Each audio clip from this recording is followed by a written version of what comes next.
Hello everyone, welcome to T-SAT. నేను మీ లింగదాస్. టీశాట్ వారు అందిస్తున్న పోటీ పరీక్షలకి ప్రత్యేకంగా ప్రిపేర్ అవుతున్న అభ్యర్థుల కోసం ప్యూర్ మ్యాథ్స్ అనే సిలబస్లో భాగంగా మనము శ్రేణులు అనే టాపిక్ని చూస్తున్నాం. సో శ్రేణి అనగా లేదంటే శ్రేణి అనగా ఏంటి అంటే శ్రేణి వేరు, శ్రేణి వేరు. శ్రేణి అనగా సిరీస్ అని అంటాం. సో దాన్ని శ్రేణిగా చూస్తాం మనం. ఇది శ్రేణి, దీన్ని మనం సిరీస్ అని అంటాం.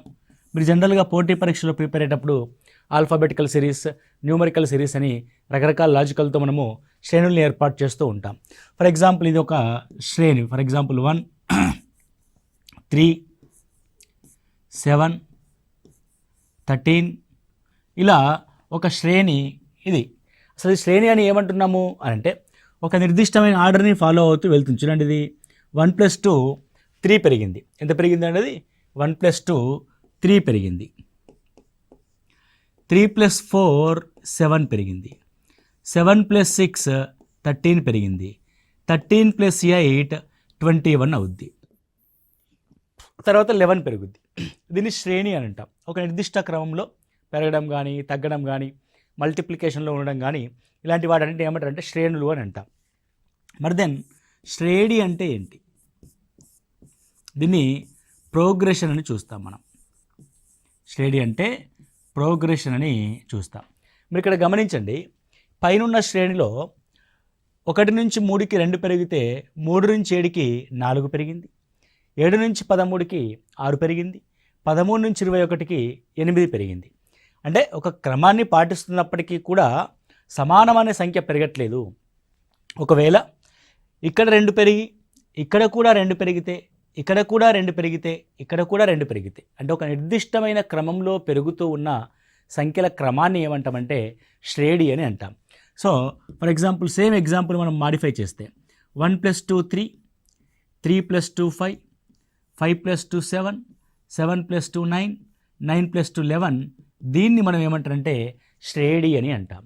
సో ఇక్కడ చూడండి, 1 + 2 3, 3 + 2 5, 5 + 2 7, 7 + 2 9, 9 + 2 11, 11 + 2 13. ఆ విధంగా నిర్దిష్టమైన క్రమంలో పెరుగుతూ వెళ్తున్న ఈ వరుస క్రమాన్ని ఏమంటారంటే శ్రేణి అని అంటాం. పర్టికులర్గా శ్రేణుల్లో రకాలని కనుక మనం గమనిస్తే ఇది నిర్దిష్టమైన క్రమం పెరుగుతూ వెళ్తూ ఉంది, లేదంటే నిర్దిష్టమైన క్రమం తగ్గుతూ వెళ్తూ ఉంటే అంటే ఇక్కడ యాడిషన్ అనేది చూడబడుతుంది. కాబట్టి ఇలాంటి వాటిని ఏమంటారంటే అంకశ్రేణి అని అంటాం. మనం ఏమంటాం వీటిని? అంకశ్రేణి, అర్థమెటిక్ ప్రోగ్రెషన్గా మనం చూస్తాం. It's indicates with AP, right అండి. ఇప్పుడు ఫర్ ఎగ్జాంపుల్ ఇదే క్వశ్చన్ ఉందనుకోండి ఇలా. సో 1 ఉంది, 2, 4, 8, 16, 32, 64 సో ఆన్. సో ఇక్కడ ఏం జరుగుతుంది అని అంటే ఇది 1 2s 2, ఇది 2 2s 4, ఇది 4 2s 8, ఇది 8 2s 16, ఇది 16 2s 32, ఇది 32 2s 64. అంటే నిర్దిష్టమైన క్రమంలో అది హెచ్చువేయబడుతుంది, గుణించబడుతుంది. అంటే ప్రతి సంఖ్య దాని తర్వాతి సంఖ్య కోసం 2 చేత గుణించబడుతుంది. ఇలాంటి శ్రేణుల్ని మనం ఏమంటారంటే గుణశ్రేణి అని అంటాం. ఏమంటాం వీటిని? గుణశ్రేణి అని తీసుకోవడం జరుగుద్ది. దీన్ని జీపీ అని అంటారు, geometrical progression. Geometrical progression, okay.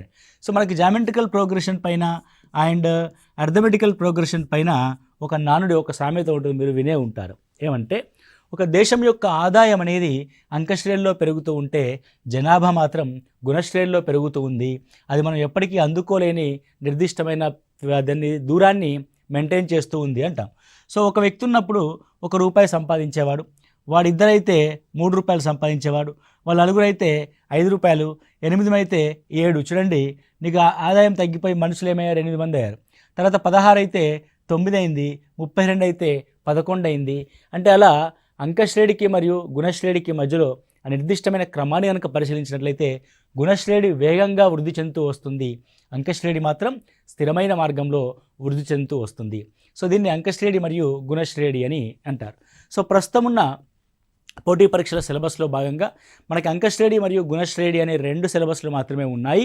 అయితే మూడవది కూడా ఉంటుంది, కాకపోతే ఇది మనకి ప్రజెంట్ సిలబస్లో లేనిది. దాన్ని ఏమంటారంటే హరాత్మక శ్రేణిగా పేర్కొంటారు. What it is called? హరాత్మక శ్రేణి, హార్మోనిక్ ప్రోగ్రెషన్గా మనం పేర్కొంటాం, హెచ్పిగా మనం పేర్కొనడం జరుగుద్ది. సో ఏంటి హార్మోనిక్ ప్రోగ్రెషన్ అని అంటే, సో ఏదైతే అంకశ్రేణి ఉందో అంకశ్రేణిలోని పదాల యొక్క విలోమాలని మనము హరాత్మక శ్రేణిగా పేర్కొనడం జరుగుద్ది. ఫర్ ఎగ్జాంపుల్ 1, 1/3, 1/5, 1/7, 1/9, 1/11 దీన్ని మనము హరాత్మక శ్రేణిగా పేర్కొంటాం. అంటే హారంలో మాత్రమే అంకశ్రేణిని నిర్దిష్ట క్రమంలో అంటే అంకశ్రేణిని కలిగి ఉంటుంది, న్యూమరేటర్ మాత్రం ఒక స్థిరమైన సంఖ్యని కలిగి ఉంటుంది. దీన్ని హరాత్మక శ్రేణి, హార్మోనిక్ ప్రోగ్రెషన్గా పేర్కొంటాం. But it's not necessary for the present scenario of the competitive examinations. మనకు ఓన్లీ అంకశ్రేణి మరియు గుణశ్రేణి మాత్రమే ఉంది. సో ఇప్పుడు ఒక్కొక్క దాన్ని మనము సీరియస్గా అంటే పరిశీలించినట్లయితే, అంకశ్రేణిని కనుక మనం చూసినట్లయితే, అంకశ్రేణి రైట్. సో అంకశ్రేణి ఏ విధంగా జరుగుతోంది అని అంటే, ఇది మొదటి పదం టర్మ్ 1. ఓకే, మొదటి పదం కాబట్టి ఏతో మొదలు పెడదాం.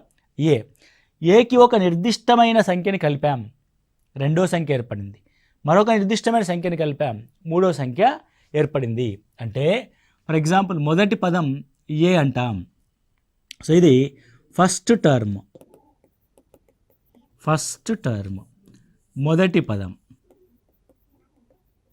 ఇది మొదటి పదం ఏ అని అంటాం. ఓకే, సో ఏకి ఒక నిర్దిష్టమైన సంఖ్యని పెంచడము. ఓకే, సో అది ఏ విధంగా పెంచుతున్నాం అంటే, నువ్వు సరిగ్గా గమనించినట్లయితే 3కి 1కి డిఫరెన్స్ ఎంత ఉంది? 2. 5కి 3కి డిఫరెన్స్ ఎంత ఉంది? 2. 7కి 5కి డిఫరెన్స్ ఎంత ఉంది? 2. 9కి 7కి డిఫరెన్స్ ఎంత ఉంది? 2. 11కి 9కి డిఫరెన్స్ ఎంత ఉంది? 2. అంటే నిర్దిష్టమైన డిఫరెన్స్ అంటున్నాం మనం దాన్ని. So that is called common డిఫరెన్స్గా పేర్కొనడం జరుగుద్ది. అంటే దాన్ని సామాన్య భేదము అని అంటారు. రెండో టర్మినాలజీలో భాగంగా చూస్తే దీన్ని కామన్ డిఫరెన్స్ అంటాము, దీన్ని సామాన్య భేదంగా పేర్కొనడం జరుగుద్ది. ఏమంటారు దీన్ని? సామాన్య భేదము అని అంటాం. డిఫరెన్స్ అంటే డి కాబట్టి. అంటే ఇప్పుడు మొదటి పదం ఏ, సో రెండో పదం కోసం డీని కలుపుతాం, ఏ ప్లస్ డి. మళ్ళీ దీనికి ఇంకొక డీని కలుపుతాం, ఏ ప్లస్ 2d. దీనికి ఇంకొక డీని కలుపుతాం, ఏ ప్లస్ 3d. మీరు జాగ్రత్తగా గమనించండి, ఇది మొదటి పదం. సో మొదటి పదం కాబట్టి దాన్ని టర్మ్ 1 అందాం. So term 1 is equal to A, term 2 is equal to A plus D. జాగ్రత్తగా గమనించండి, ఇక్కడ 2 ఉంటే ఇక్కడ ఒకటే ఒక డి ఉంది.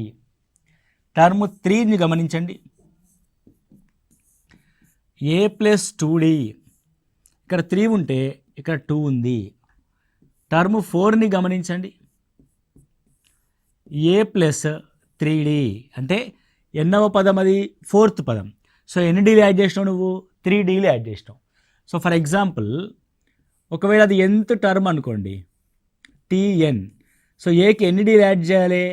4లోంచి ఒకటి తక్కువ 3d యాడ్ చేసినావు, 3లోంచి ఒకటి తక్కువ 2d యాడ్ చేసినావు, 2లోంచి ఒకటి తక్కువ 1d యాడ్ చేసినావు, nలోంచి ఒకటి తక్కువ n-1d యాడ్ చేయాలి. So that is term n is equal to A plus n-1 into d అంటాం మనం దీన్ని. ఏమంటారండి? Term n is equal to A plus n-1 into d. ఏదైనా ఒక అంక శ్రేణిలోని nth టర్మ్ అని పేర్కొనడం జరుగుతుంది, nth term. Okay right. So ఈ విధంగా మనము రాస్తూ వెళ్తున్నాం, ఏ ప్లస్ n-1 ఇంటూ డి అవుతుంది. ఏ ప్లస్ n-1 ఇంటూ డి అవుతుంది. మీకు ఇక్కడ జాగ్రత్తగా గమనించండి, ఒకవేళ ఈ పదాల మొత్తాలని కనుక మనం యాడ్ చేయాల్సి వస్తే ఏమవుతుందో ఒకసారి చూద్దాం. సో మొదటి పదం ఏంటి? ఏ. రెండవ పదం ఏంటి? A plus D. మూడవ పదం ఏంటి? A plus 2d. సో నాలుగవ పదం ఏంటి? A plus 3d plus so on A plus ND. ఇది మనకు కావాల్సిన ఒక అర్థమెటిక్ ప్రోగ్రెషన్గా మనం చూస్తాం. It's a arithmetic progression. That is a given arithmetic progression was a plus d, a plus 2d, a plus 3d and a plus nd మనం పేర్కొంటాం. So ఇది a plus nd అనకుండా a plus n minus 1d అంటాం, ఎందుకంటే nth term అనేది a plus n minus 1dగా చూస్తాం కాబట్టి. ఇప్పుడు మీరు గమనించే వీటన్నిటిని యాడ్ చేస్తుంటే ఫస్ట్ ఏ, సెకండ్ ఏ, థర్డ్ ఏ, ఫోర్త్ ఏ, nth ఏ, మొత్తం ఎన్ని ఏలు ఉన్నాయి? ఎన్ని ఏలు ఉన్నాయి అంతే కదా. అన్ని ఏలని మనం ఇక్కడ రాసేసాం. అండ్ ఎన్ని డీలు ఉన్నాయి? So 1d plus 2d plus 3d plus n minus 1d అంటే 1 2 3 4 అప్ టు n మైనస్ 1 యొక్క మొత్తము. ఇది మొదటి n సహజ సంఖ్యల యొక్క మొత్తానికి ఫార్ములాగా మనం చూస్తాం. మొదటి n సహజ సంఖ్యల యొక్క మొత్తానికి ఫార్ములా ఏమవుద్దంటే n into n minus 1 into n into అంటే n అంటే n మైనస్ 1 ఉంది.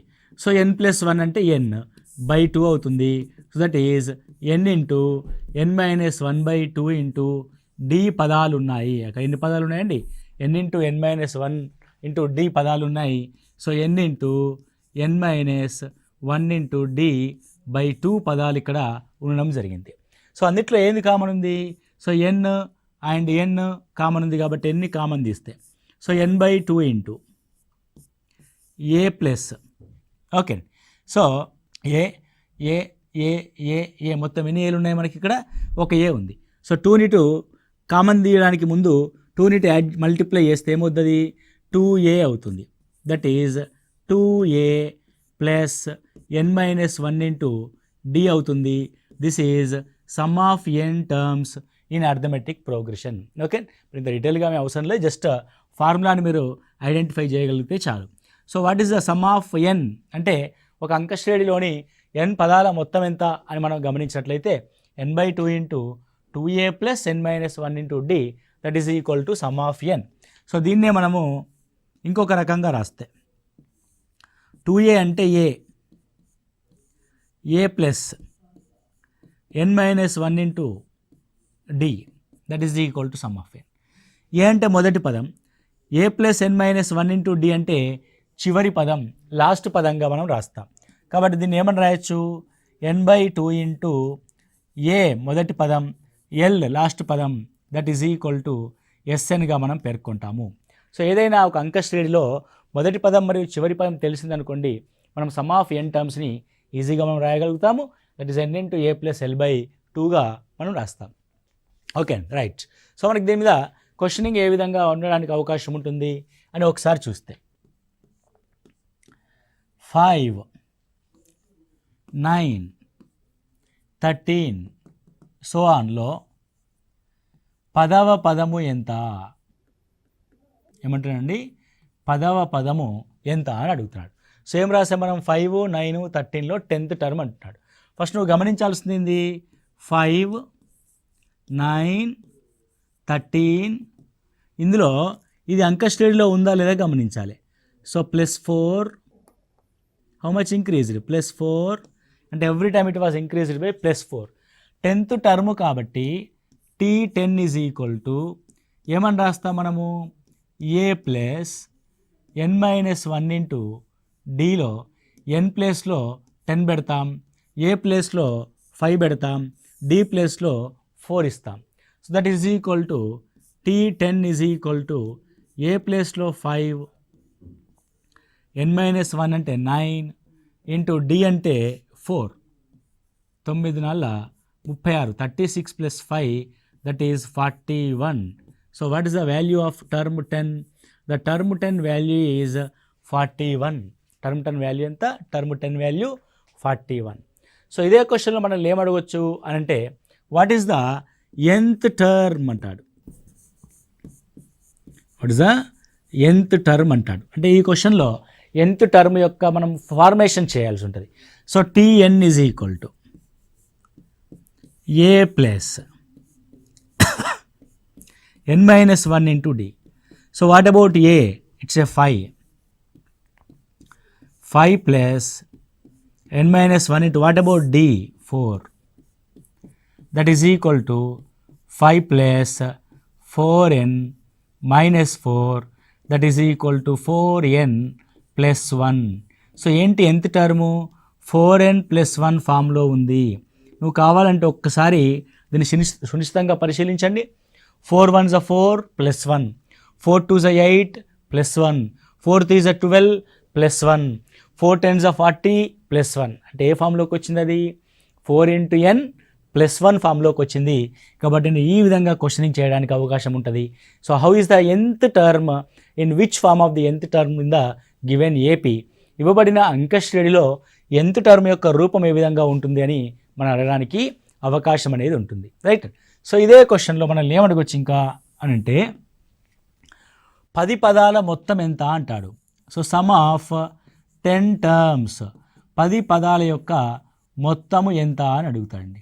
సో సమ్ ఆఫ్ 10 టర్మ్స్ అంటే S10 అని రాస్తాం మనం. సమ్ ఆఫ్ 10 అంటే n వాల్యూ 10 తీసుకోవాలి అని. సో మనకేం తెలుసు ఫార్ములా అని అంటే, so formula some of n is equal to n/2 of 2a plus n-1 into d అని మనకు తెలుసు. So some of n is equal to n/2 of 2a plus n-1 into d అని మనకు తెలుసు. Some of 10 is equal to what is the a value 5, what is n value 10, 10/2 into 2a, 2 5s 10 plus n-1 9. So 9 into 4, it's simple. So 2 5s 10, 5 off, 9 4s 36 plus 10 46. So 5 into 46, 5 6 30, 5 4s 20, 230. The sum of n terms is equal to 230 in the given thing. Okay, ఇవ్వబడిన అంక శ్రేణిలో అంకెల యొక్క మొత్తం ఎంత 230 అవుతుంది. Okay, so దీన్ని ఇంకొంచెం మనము సింప్లిఫై చేసి కూడా ఆలోచించవచ్చు. ఏమని ఆలోచిస్తాము, నీకు 10th టర్మ్ కనుక తెలిస్తే మొత్తం 10 టర్మ్స్ కాబట్టి 10 into last term and first term of average మనం తీసుకుంటాము 41 ప్లస్ 5/2 డైరెక్ట్ షార్ట్ కట్ ఇది. So 10 into 46/2, it's 23. Answer will be 230. What is the answer? 230 is the answer. Okay, so ఈ విధంగా మనకి సో ఒక అంకశ్రేణి ఇచ్చి అంకశ్రేణిలో సామాన్య భేదాన్ని కనుగొమనొచ్చు, మొదటి పదాన్ని కనుగొమనొచ్చు, nth టర్మ్ని కనుగొమనొచ్చు, సమ్ ఆఫ్ n టర్మ్స్ని కూడా మనకు కనుగొమనొచ్చు. ఓకే, సో నెక్స్ట్ వన్ ఇంకొకటి చూద్దాం. So for example the question in AP arithmetic ప్రోగ్రెషన్లో అంకశ్రేణిలో a is equal to 7, d is equal to -2 అయినా, d ఈజ్ ఈక్వల్ టు -2 అయినా 12వ పదం ఎంత? 12వ పదము ఎంత అంటే సింపుల్గా మనకేమిచ్చాడు, మొదటి పదం ఇచ్చాడు, సామాన్య భేదము -2 అన్నాడు. That means what is the mean by the common difference is -2 అంటే అది స్థిరంగా తగ్గుతున్న శ్రేణి అని అర్థం. +4 ఉంటేనేమో అది పెరుగుతున్న శ్రేణి, సామాన్య భేదం నెగిటివ్లో ఉంటుంది, తగ్గుతున్న శ్రేణిగా మనం చూస్తాం. సో ఫస్ట్ థింగ్ 7, 7లోంచి 2 తగ్గితే 5, 5లోంచి 2 తగ్గితే 3, 3లోంచి 2 తగ్గితే 1, 1లోంచి 2 తగ్గితే -1. అలా మనకి ముందుకెళ్తూ ఉంటుంది ఆ శ్రేణి. అందులో మనకేం కావాలి, T12 కావాలి. So T12 is equal to a plus 11 into d, simple. So what is the a here? The a value will be 7. 7 plus 11 into -2, that is 7 minus 22, that is equal to -15. What is that value? -15 is the value. Kabatti 12th term T12 is equal to how much? -15. -15 అవుతుంది. Right. So ఈ విధంగా మనకి ఆ క్వశ్చన్లో క్లియర్గా మనకు తెలిసిపోతుంది. Next పదం ఏమవుద్ది, -1 కాబట్టి -3, ఆ తర్వాత -5, ఆ తర్వాత -7గా ఈ విధంగా వస్తుంది. ఇదే క్వశ్చన్లో మనకి కొంచెం డెప్త్గా అడిగాడు అనుకోండి. ఓకే, సో పై అంక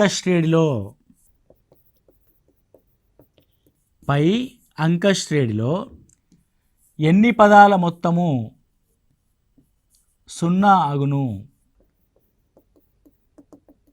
ఎన్ని పదాల మొత్తము 0 అంటే ఎన్ని పదాలని తీసుకొని వాటిని ఒకదాంతో ఒకటి యాడ్ చేస్తూ వెళ్తే ఆ పదాల మొత్తం శూన్యం అవుతుంది అని అడుగుతున్నాడు క్వశ్చన్.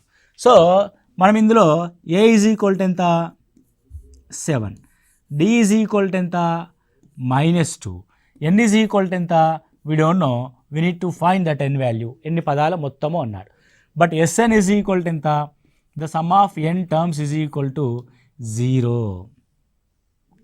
Okay right. ఇక్కడ మనం గమనించినట్లయితే so what is the SN formula, that SN is equal to n/2 into 2a plus n-1 into d, 2a plus n-1 into d. So n value మనకు తెలియదు కాబట్టి n యాజ్ ఇట్ ఈజ్ అలాగే ఉంచుకుందాం, that is n/2. 2a అంటే 2 into 7 plus n value మనకు తెలియదు కాబట్టి n అలాగే ఉంచుకుందాం, and it is -2, that is equal to 0. Okay so 2ని అవతలకు పంపిస్తే 0 అయిపోతుంది. అదేవిధంగా n ఇక్కడ బయట రాస్తే n ఇంటూ 14 -2, సో 14 అంటే -2n, minus into minus plus 2, that is equal to 0, right. Just you observe, when n goes to the outside, that is also 0, you will get 14 plus 2, 16 minus 2n is equal to 0. Now that 2n is equal to 16, n is equal to 8. So ఎన్ని పదాలను తీసుకుంటే శూన్యం అవుతుంది, 8 పదాలను తీసుకుంటే ఆ value మనకి ఏమవుతుందంటే శూన్యం అవుతుంది. ఓకే ఎప్పుడు శూన్యం అవుతుంది. నువ్వు జాగ్రత్తగా గమనించిన అనుకోండి. So what is the formula, ఎప్పుడు శూన్యం అవుతుందని నువ్వు చెప్పగలుగుతావు, రైట్. ఒకసారి అబ్జర్వ్ చేయండి, ఇది ఏ ప్లేస్, ఇది ఏ ప్లేస్ n-1 ఇంటూ డీగా మనం రాసాం. ఒకవేళ ఈ పదం మొత్తం ఏదైతే ఉందో అది 0 అయింది అనుకోండి, 0 ఇంటూ సంథింగ్ 0 అవుద్ది. అంటే అర్థమైంది ఇక్కడ ఏ ప్లస్ n-1 ఇంటూ డి ఒకదానితో ఒకటి వ్యతిరేకంగా ఉండాలి. అంటే మొదటి పదం 7 అయింది, so A is equal to 7. Okay the term n is equal to -7 అయింది అనుకోండి, ఆ nth పదమే మనకు కావాల్సిన కంప్లీట్గా పదం అవుతుంది, రైట్ అండి. సో ఎన్నో పదము -7 అంటే ఈ కాన్సిక్వెన్స్లో మనం ఏం కనుక్కోవాల్సి ఉంటుంది. సో కంప్లీట్గా ఇంత చేయాల్సిన అవసరం లేదు. మనం ఓన్లీ 0 అవ్వాలి అని అంటే మొదటి పదానికి దాని నెగిటివ్ నెంబర్ కలిపితే అది 0 అవుతుంది. కాబట్టి సో మొదటి పదం 7, the last term we need to find as a -7 which is the term. So simple, that is 7 plus n-1 into -2 is equal to -7.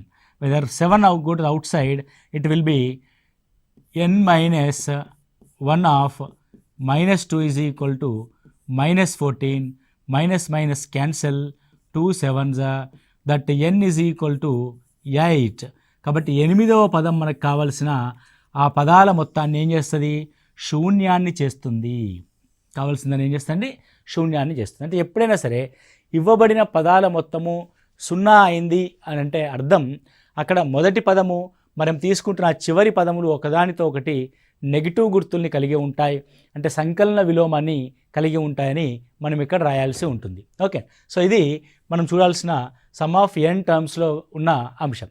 So some of the questions మనకి ఏ విధంగా అడిగే chance ఉంది అని అంటే, టర్మ్ 5 is equal to 17 అయితే, term 10 is equal to 32 అయితే term 15 ఎంత అంటాడు. Okay in arithmetic progression term 5 is equal to 17, term 10 is equal to 32, then term 15 ఎంత అని అడగడం జరుగుతుంది. సో ఇక్కడ అబ్జర్వ్ చేయాల్సింది ఏంది, టర్మ్ 5 17 అంటున్నాడు, టర్మ్ 10 32 అంటున్నాడు, దెన్ టర్మ్ 15.